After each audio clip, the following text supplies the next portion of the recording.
Bonjour, aujourd'hui nous allons parler de l'agression odieuse dont a été victime Amine le Conquérant.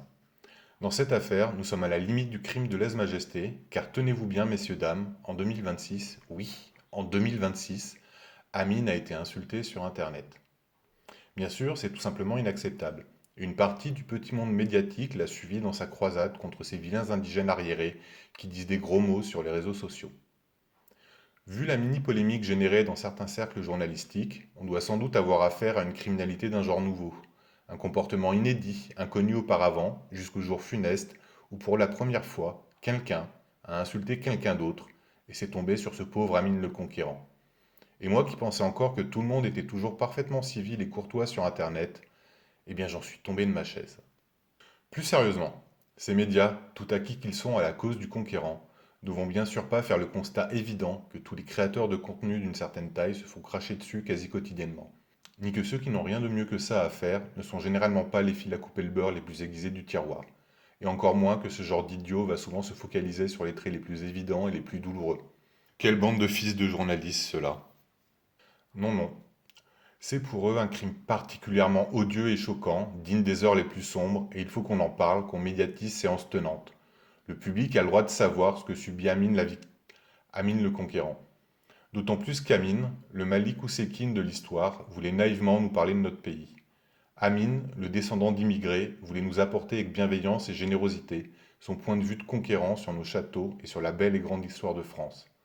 En cela, il partage les qualités de ses illustres prédécesseurs, puisqu'en leur temps, nos amis allemands, eux aussi, raffolaient de nos châteaux et de notre beau patrimoine. Et il faut quand même le dire, les Allemands à l'époque, on les avait bien mieux accueillis.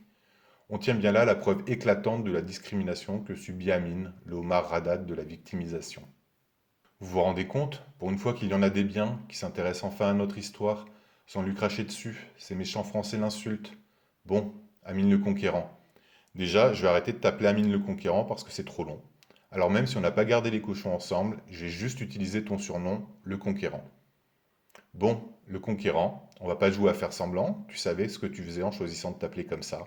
L'histoire de France est pleine de surnoms classes que tu aurais pu utiliser à meilleur escient, comme Amine l'Adopté, Amine d'Outre-mer ou Amine la Pucelle d'Orléans. Plus sérieusement, même des surnoms plus glorieux qui correspondraient mieux à la fierté et la virilité qui ne doivent pas te manquer. Amine le Chevalier sans peur et sans reproche, par exemple. Ça serait très bien passé, plus noble, moins hiérarchique, et surtout moins clivant, moins provoquant. D'ailleurs, si sur Combini tu nies l'aspect provoque de ton surnom, d'autres articles, comme sur France Info par exemple, affirment que selon toi la provocation est parfaitement assumée et recherchée. Alors est-ce que France Info ne vérifie pas ses infos? Est-ce que tu dis un peu ce qui te chante quand ça te chante? Est-ce une provocation de Schrödinger?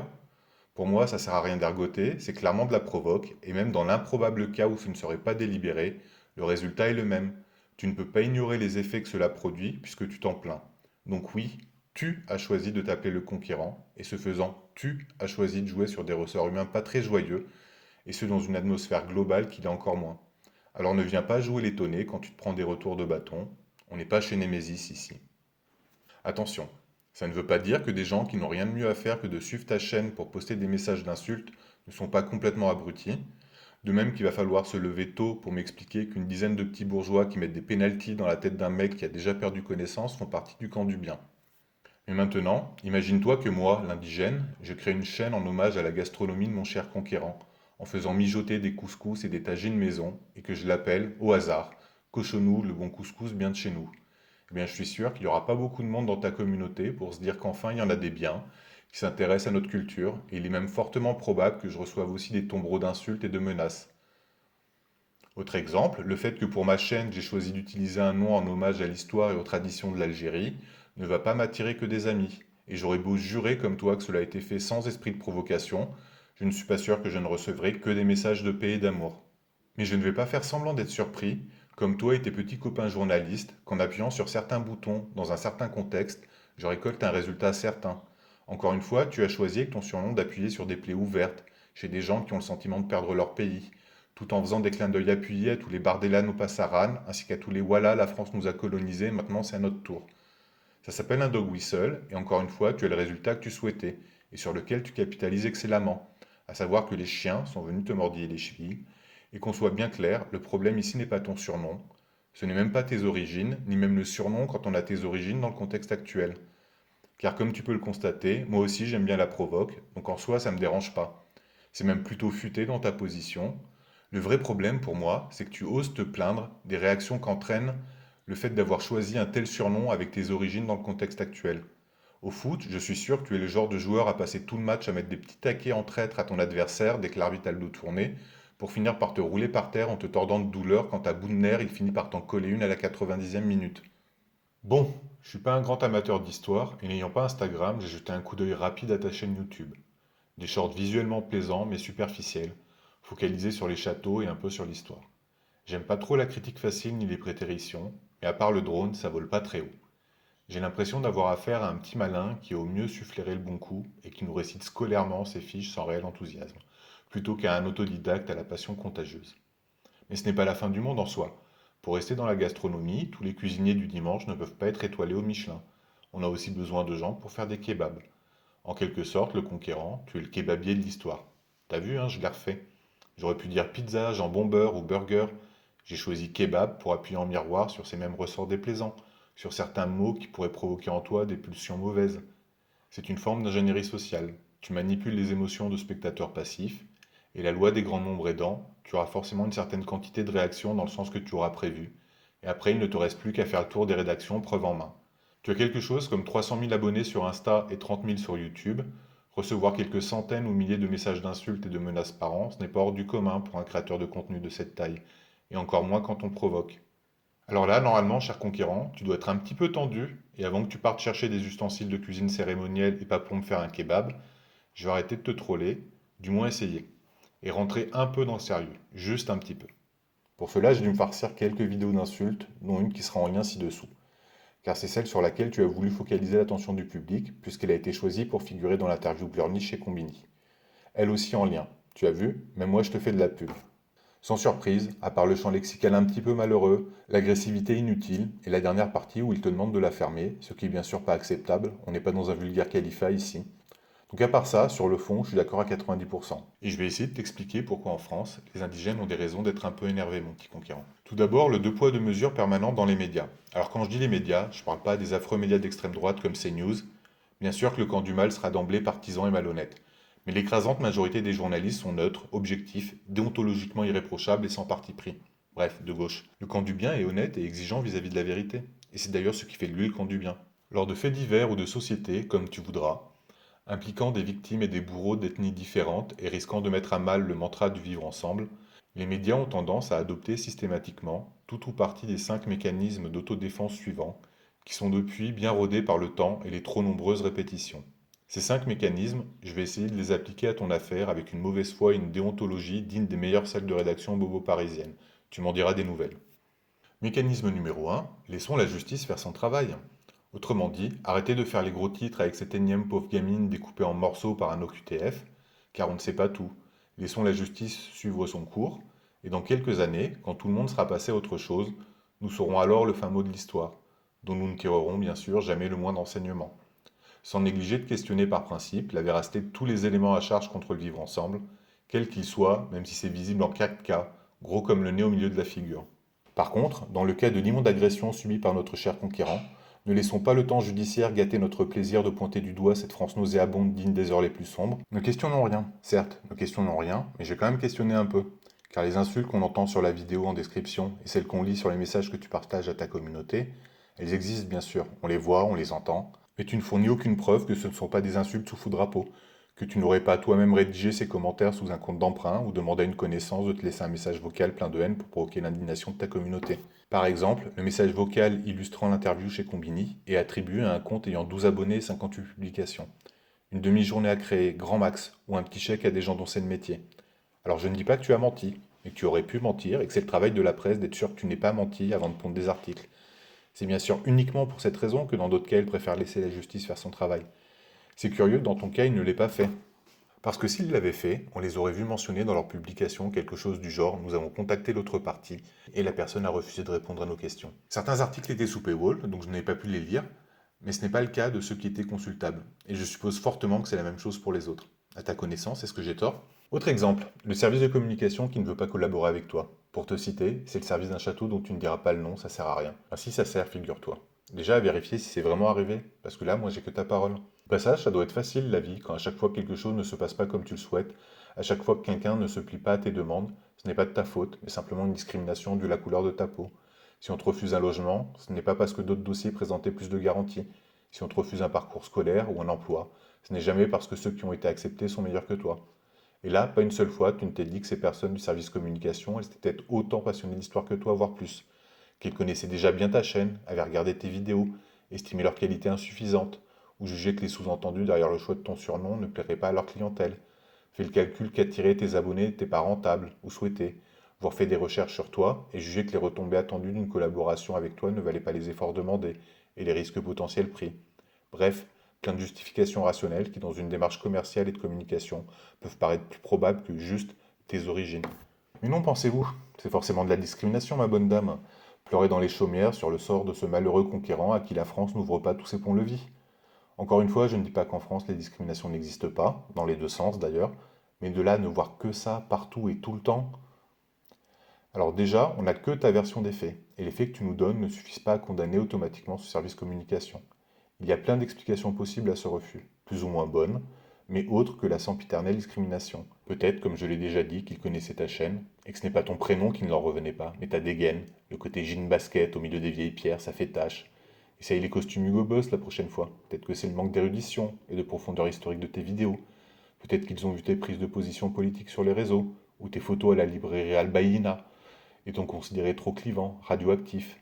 Bref, peut-être que le problème c'était pas ton prénom, mais toi, ta personne. Mais c'est sûr que le monde est plus facile quand il n'y a qu'une seule source à tous tes problèmes et que la solution ne peut pas venir de toi. Donc arrête de poser ton regard de conquérant sur un pays et ses habitants qui devraient tous par principe courber les chines et te baiser les pieds pour peu que tu t'intéresses à l'histoire de France. Revenons-en au sujet, les vilaines attaques que tu dis subir sur Internet. Tes amis journalistes du camp du bien ont-ils fait preuve de la déontologie la plus élémentaire, essayer de retrouver les auteurs pour les identifier, contrôler la véracité de ton statut de victime autoproclamée, ou encore leur donner la parole dans un souci apparemment superflu de contradictoire? Ou se sont-ils contentés de te laisser faire des interviews où tu as pu dérouler tout ton narratif avec moins d'opposition que Zemmour sur CNews? Quelqu'un a-t-il demandé à la police de retrouver les auteurs? J'ai vu que tu avais porté plainte. Combien de plaintes? Parce qu'une poignée de plaintes et des centaines de messages infamants selon tes dires, ce n'est pas la même chose. Les affaires ont-elles été jugées et les auteurs condamnés? Sinon, pourquoi ne laisses-tu pas à la justice le temps de faire son travail? Parce que pour l'instant, tout ce que j'ai pour te croire, c'est ta parole, quelques vidéos où, si ce n'est pas de l'IA, les gens sont assez bêtes pour se filmer en train d'enfreindre la loi, comme quoi ça n'arrive pas que dans les quartiers, et des messages écrits facilement falsifiables. Mais l'essentiel, c'est que les journalistes te croient sur parole, après tout. Privilège de conquérant. Bon, là j'avoue, sur ce point, il y a pas mal de moments où je suis allé bien loin dans la mauvaise foi. Mais pas plus que tous ceux qui utilisent ce genre d'argument dans d'autres circonstances bien plus graves dans les médias. Et je vais le dire une fois pour toute la vidéo, je comprends que plein de descendants de l'immigration ne se sentent pas confortables dans ce pays, pris qu'ils soient entre le marteau des petits blancs de colère et l'enclume des Wallas décérébrés. Mais je n'ai vraiment pas l'impression que ce soit ton cas, car choisir de t'appeler le conquérant fait qu'instinctivement on va avoir envie de te classer du côté de l'enclume, plutôt que du côté de ceux qui prennent des balles perdues dans le tir croisé. Mécanisme numéro 2, ne faisons pas le jeu de l'extrême droite qui veut diviser les Français en stigmatisant toujours les mêmes. Bon, j'ai bien écouté et réécouté ton interview chez Combini. Personne pour te dire que tu sèmes la division, que tu ferais le jeu d'un parti politique en particulier, que tu stigmatises une certaine partie de la population, un bon 30% du corps électoral, ou que tu ferais preuve d'une fragilité typiquement berbère. Bref, toi le conquérant, tu es d'emblée une personne de bonne foi, qui ne stigmatise personne, sans arrière-pensée, sans projet politique, comme l'atteste le choix de ton surnom et certaines photos où on te voit poser avec des fichiers S dans des librairies islamistes. Au passage, si tu appartenais à l'autre camp, cette photo et la mention à des accointances avec des fichiers S pour islamisme seraient mentionnées dans tous les articles parlant de toi. Tu remarqueras que ta mini-polémique est sortie en même temps ou presque que le film sur Samuel Paty l'abandon. Et on les a vus les réactions en sortie de salle de tous ces descendants de l'immigration qui venaient de voir la reconstitution des derniers jours d'un prof d'histoire qui n'aura malheureusement plus jamais la tête sur les épaules et qui ne trouvait rien de mieux à faire que de se plaindre, qu'on s'en prenne toujours aux Maghrébins, qu'on stigmatise encore les musulmans, sans un seul mot pour la victime, sans que cela scandalise le camp du bien. Privilège de conquérant. Mécanisme numéro 3. Salmodier systématiquement, pas d'amalgame et vous n'aurez pas ma haine. Bon bah ça pareil, pas entendu. Tu as sûrement dû le dire quelque part de pas mettre tout le monde dans le même panier. Pas trop fort par contre. Et surtout, personne pour te rappeler que le peuple français est avant tout un peuple d'amour, de tolérance et de paix, et qu'il n'y a pas dans ce qui t'arrive de plus grandes victimes que tous ces Français innocents qui s'assimilent à la présence du conquérant sans faire parler d'eux. Certains ont le droit de laisser planer les amalgames, et d'autres pas. Mais sur quels critères se base-t-on pour décréter qui a le droit d'avoir la haine face à ce qu'il subit, Et qui doit la ravaler sous peine de procès en fascisme? Parce que je t'ai bien entendu chez Combini te réjouir avec malice d'avoir fait sauter un compte Instagram avec l'aide de ta communauté. Privilège de conquérant. Mécanisme numéro 4, la culture de l'excuse. Là, pareil, pas d'excuse, pas même un début de commencement de semblant de recherche. J'ai pas entendu le fameux refrain, c'est la faute de la société et de la pauvreté, il faut plus de moyens dans l'éducation et dans la ruralité. À la place, cher conquérant, tu nous as gratifié d'un gloubi-boulga psychologisant sur les frustrés, jaloux et envieux qui t'insultent, alors que je suppose que tout ce que tu connais d'eux, c'est les quelques lignes d'un message qu'ils t'ont laissé sur les réseaux sociaux. Je parie que tu n'as jamais essayé de les rencontrer, de savoir dans quelles conditions sociales ils vivent, s'ils ont une enfance difficile ou bien une éducation dans un lycée de troisième zone, s'ils partent en vacances, s'il est alors à construire une médiathèque, une piscine ou un city-stade, voir s'ils sont déséquilibrés et que donc on ne peut pas les tenir pour responsables. Pourquoi toi et tes amis journalistes ne leur laissez-vous pas une deuxième chance, une troisième, une quinzième chance? Imagine-toi ce que ces mêmes journalistes diraient à un politicard du RN s'il essayait de faire le même type d'analyse sur les agresseurs de Crépol, par exemple. Si quelqu'un disait d'eux aussi qu'ils étaient frustrés, jaloux, envieux de ces magnifiques Français ruraux qui ne se laissent pas démoraliser par l'absence de MJC et les fermetures d'usines, et qui picolent en faisant la fête avec leurs femmes, leurs filles, leurs sœurs, qui ne sont pas enfermées à double tour dans leur chambre. Oh mon Dieu, c'est horrible, quels préjugés, vous ne les connaissez pas. Comment osez-vous les stigmatiser, ces pauvres victimes de la société? Pourquoi tout de suite vouloir condamner ces multirécidivistes sans essayer de les comprendre, sur la base d'un seul de leur acte, sur une simple erreur de jeunesse, presque un malentendu? D'ailleurs, leur mamie nous a dit que c'était des gentils garçons, des petits anges qui disaient toujours bonjour en descendant les poubelles. Bon, ils faisaient parfois des petites bêtises, mais rien de bien méchant. Bref, comme tu le vois, les journalistes laissent passer pas mal de choses qu'ils ne laisseraient pas passer dans l'autre sens. Et le pire, c'est que c'est tellement devenu un leitmotiv que ça ne leur viendrait jamais à l'esprit que ceux qui t'insultent puissent être eux aussi des victimes de la société. Privilège de conquérant. Mécanisme numéro 5, l'inversion accusatoire. Toujours dans le cas de Crépol, outre le fait qu'ils ont souvent oublié de mentionner ce que criaient les agresseurs, certains journalistes ont cru nécessaire d'insister sur un Chiquita prétendument prononcé et qui justifierait presque à lui tout seul la rixe à sens unique qui s'en est suivie. Au passage, le choix du mot rixe n'est pas anodin. Il laisse penser que la violence venait des deux camps, un peu comme si on appelait ce dont tu te plains une joute verbale qui a dégénéré, ou un échange de mots tendus. Pas sûr que tu apprécierais, mais ne t'inquiète pas, dans ton cas, les journalistes ont bien évité de partager les torts et te reconnaissent pleinement ton statut de victime sans circonstances atténuantes pour tes agresseurs. Pour en revenir au mot Chiquita, le sous-entendu évident c'est qu'ils l'ont bien cherché. Ça ne peut pas être une agression gratuite, ils ont dit Chiquita quand même. D'ailleurs, se retrancher derrière des propos discriminatoires réels ou inventés, c'est une des défenses couramment utilisées, comme dans l'affaire Novak tout récemment encore. Et les médias relayent, excusent, accusent la victime, et si c'est pas vraiment possible, accusent au moins les politiques qui se mettent de son côté. Et si cette défense est tellement utilisée, c'est qu'elle marche, du moins dans un certain sens. Car imaginons-nous le tollé médiatique si dans l'affaire Daval, quelqu'un s'était demandé ce que la femme avait pu faire ou dire pour mériter ce qui lui était arrivé. Alors dans ton cas, je ne vais pas développer ce point plus que ça, parce qu'après tout, ma vidéo entière est une sorte de pamphlet sur fond d'aversion accusatoire filée de plus ou moins bonne foi. Mais tu comprends le principe de base.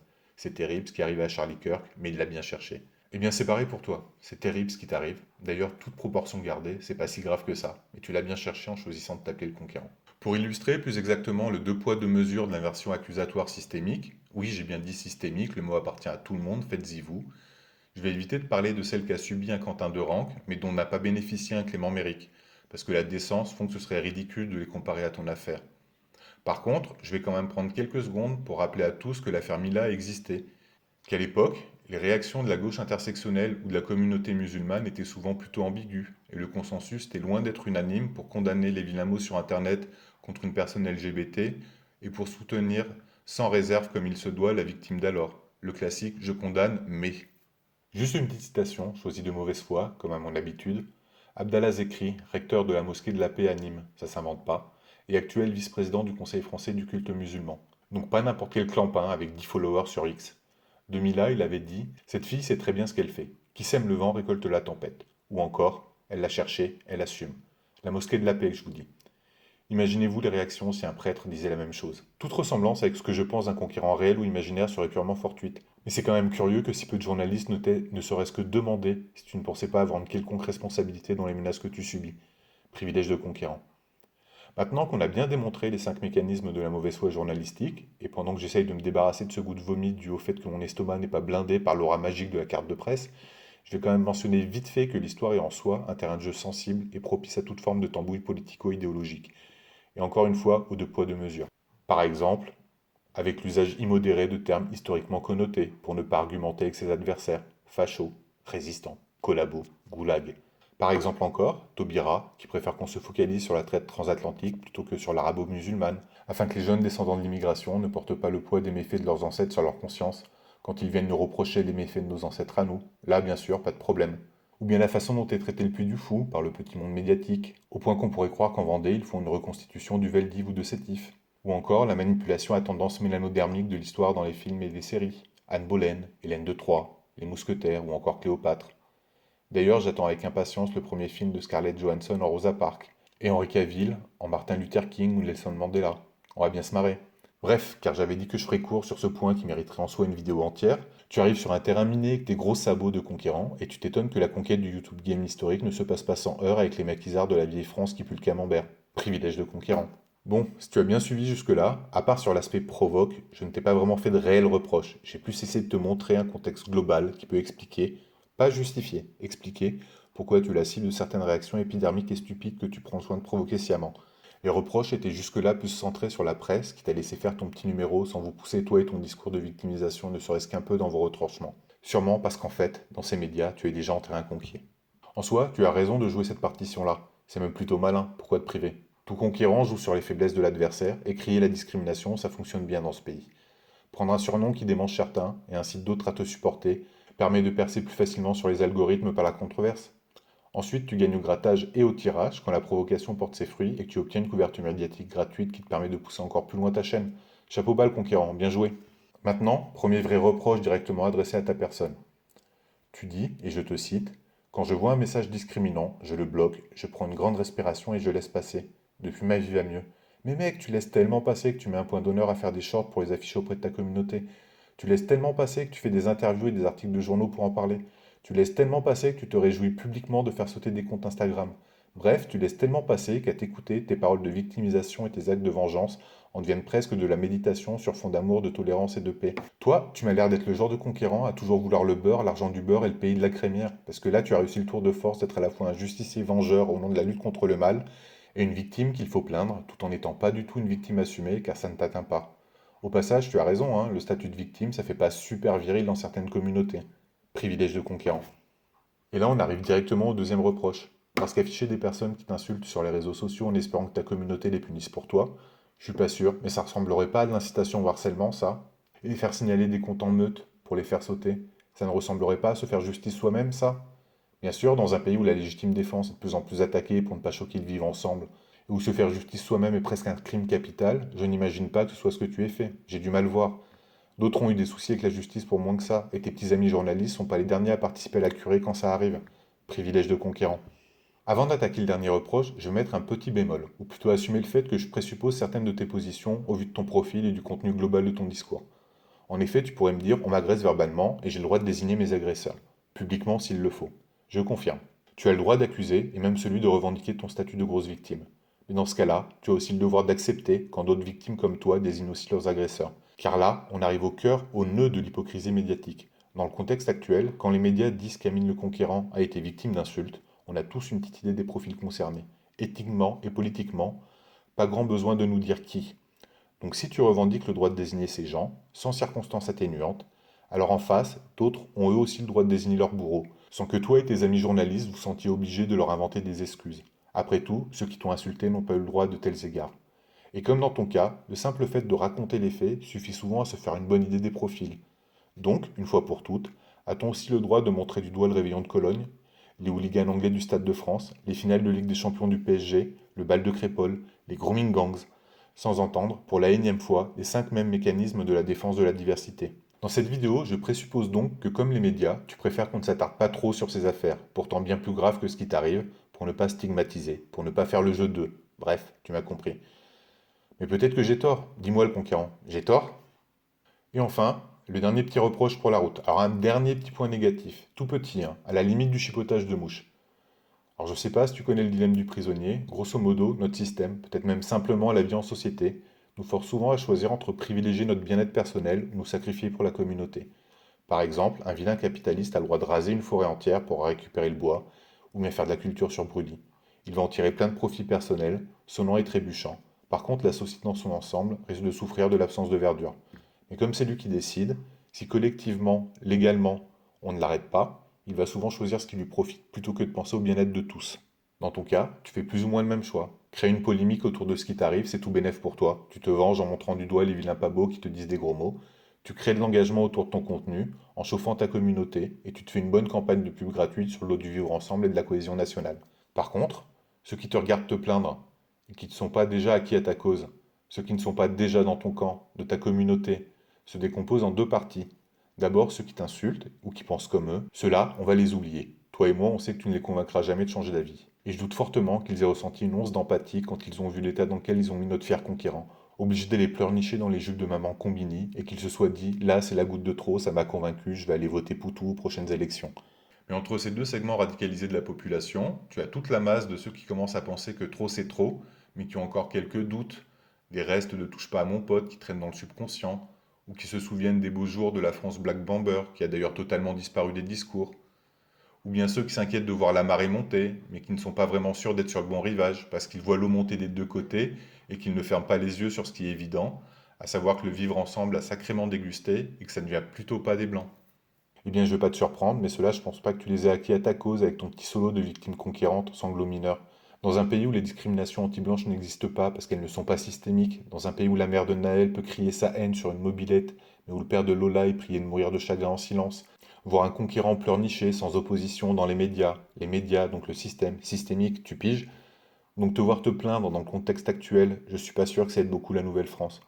Parce que l'indécence du deux poids deux mesures permanent sur les péchés des uns, toujours les mêmes, et la victimisation des autres, toujours les mêmes, ça devient vraiment fatigant pour un paquet d'entre nous. Mais c'est news alors, tu vas me dire. Mais oui, c'est news aussi, cher conquérant, car c'est les deux faces d'une même pièce, avec sur scène deux peuples, qui pleurent chacun ses victimes et qui excusent, voire glorifient ses bourreaux. Il y a tous ceux qui pleurent seulement pour Naël et George Floyd, mais qui célèbrent la mort de Quentin, Thomas, Samuel Paty ou Charlie Kirk, et ceux qui font l'inverse. Bien sûr, au milieu, il y a un paquet de gens qui regardent tout ça et qui nous demandent dans quel asile de fou on est tombé. Ça s'appelle la violence mimétique. Je te ferai une petite vidéo là-dessus si j'ai le temps et l'envie pour t'expliquer. Et la violence mimétique, c'est le lot de toutes les guerres de conquête, de toutes les guerres civiles ou affrontements interethniques, mais aussi des pays en crise. Attends la vidéo pour que je t'explique comment réagissent les sociétés humaines face à la montée incontrôlée de la violence mimétique. Je te préviens, t'es pas prêt. D'ailleurs, comme je te l'ai dit plein de fois, tu n'es pas stupide. Donc tu dois le savoir, tu dois la sentir, cette fatigue générale face à la diversité montée dans tout l'Occident. Tu le vois, le vent de la mathématique électorale tourner, les digues et les barrages républicains se fissurer.